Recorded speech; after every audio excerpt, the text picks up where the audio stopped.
keeping your sellers updated is going to be very, very crucial. So you need to have a set schedule. For me, it's now going to be on Mondays. Every single Monday, I have an hour of my time blocked off, and I'm going to send a detailed email to my sellers. I will forward you, I'll show you a copy of one real quick. And it's been working pretty well to the point where I send it and then the seller just messages and says, go ahead and drop the price to this, which is pretty cool. We'd all like that, right? Because having those conversations is tough.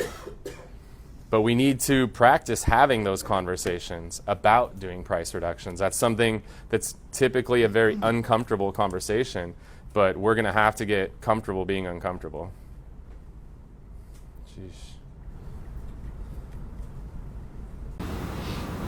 So if the inventory levels are going up, does that mean that homes are eventually going to go down? I don't know if it's going to go down, but it's not going to keep going up. So it depends.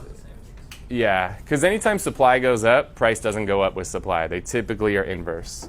I don't know exactly what's going to happen, but I know that prices are not going to continue on the pace that they've been going. So what would you respond to someone who tells you, oh, okay, so apparently like there's so many homes in the market right now. I just want to wait until maybe another recession happens, which I don't, of course, it's not necessarily going to happen, or just homes go down again. You're talking about if you're working with a buyer? Yeah, my cousin wants to buy, but for the past 3 months, he just got stuck. Oh, I just started seeing homes going down. I'm just going to wait until they go considerably down. Ask what his alternative is. What's he going to do? Is he going to rent? Yeah, And how much is he paying in rent versus what he would pay if he owns? It's probably, what you're going to actually see is it's going to get even cheaper to own than it is to rent if prices do go down. So just ask him, what's his alternative? Like, are you going to stay renting? How much are you paying for rent right now? Well, if you could buy something, it's going to be cheaper to own it than it is to rent it, and you're going to get tax benefits on top of that. Regardless if the values go up or down, they're going to go up in the long haul. Values have gone up an average of 5% in San Diego over the last 80 years. So if you buy now and values go down in a year or two, you don't have to sell. So just make sure you're buying something that you're going to stay in for the long haul. And if values do dip a little bit, you're going to be okay because you're going to hold this property for the next 10 or 15 years. Just kind of have conversations like that. Yeah. Seems like they're not going to go down. It seems like I don't know. Yep. So these are what I'm sending out now. So there's a lot of data. So I give them the information. Here's how many showings you've had. Here's how many open houses we've had. Here's the positive feedback, the negative feedback. Here's all the competition, and then the market stats, which I'm linking to those Fast Expert stats. And then I'm just recording a little 2-minute video, because if all we do is send this, clients don't really know what this means. It doesn't mean anything to them. But I can spend 2 minutes and then I don't have to type out this long one, because I've typed it out before too.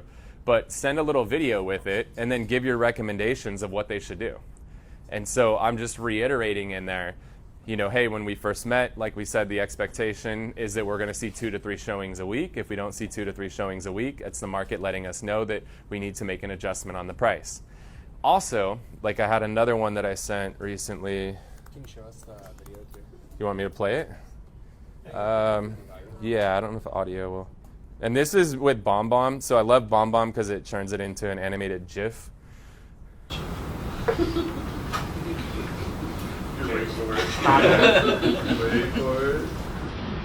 Hey guys, how's it going? Want to shoot a quick video just to get you guys up to speed on how things are going so far. As you guys are going to see here in the update, we've had 4 showings on the property, which is not bad.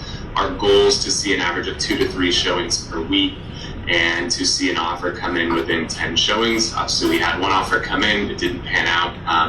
Probably for the best that we didn't go into escrow with them, because if they changed their mind as quick as they did, they would have changed it sooner or later. So I'm not terribly disappointed in that, because I think it was inevitable they were going to move on to something else. We've got 3 open houses on the property right now. Most of the feedback, the positive stuff, again, everybody loves the views, the finishes, the high ceilings, new construction, it's gated. The biggest downer has been the neighbors. That's really been the big one, is people pulling in and having to look over those every day. They love the view, but they love having to look over those. The yard, obviously, and then people wish it had a 4th bedroom or an office or a loft or something set up like that. So that's where things are at. I also sent you some information about the comps and what's out there on the market right now. One of the properties in Sky Ranch on Triana, that one went into escrow this past week. We've still got the one on Calico that you're competing against. You've got one over on Roan Road, which not too concerned about that one. That's directly in the flight path of Gillespie Field. Not a lot of people like that. There's a new one that did come up on SEMA Court, which is about the same size as us, 2759 square feet. And it's on a nice cul-de-sac, newer construction. They listed at 730, so that's the only one that has me a little bit concerned right now. Given that you guys are going to be moving out, the house is going to be vacant, we definitely want to try to get this thing in escrow as quick as possible for you guys. At this point, I definitely recommend we make an adjustment on the price. Want to leave that up to you on what you guys are comfortable. I would say in a perfect world, we'd adjust down to 750. The market, if you look at the market stats, there's a lot of inventory that's been coming on the market, and we expect that to continue. So we want to get this thing sold sooner rather than later, especially with the fact that it's going to be vacant. So in a perfect world, I'd love to see the price go to 750. I know that's a huge jump. If you guys aren't comfortable going to 750, I want to at least go down 10 grand to 765. So take a look over all the information below. Take a little time to digest it. Give us a call, shoot us a text, respond to this email, whatever's best for you guys. But just want to get you up to speed on things. We look forward to hearing from you. Hope you're having a good one. Bye. So the benefit of doing it this way versus doing it in a phone call is they have time to digest this. There's no back and forth. It gives them a little time. What ended up happening, a couple hours later, I get a text, reduced to 750.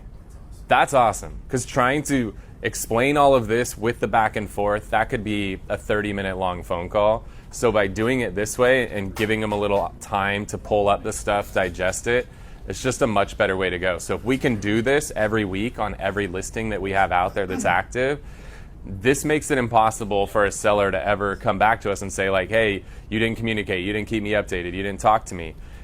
What you find a lot when you take over expired listings is agents or sellers are like, I never heard from my agent. Like, they never updated me. Like, I wanted to drop the price, but my agent never talked to me. I didn't even know. Like, yeah, let's go ahead and drop it 25 grand. Let's drop it 50 grand. Like, I was waiting for them to tell me to drop it. So we can't be scared of having these conversations.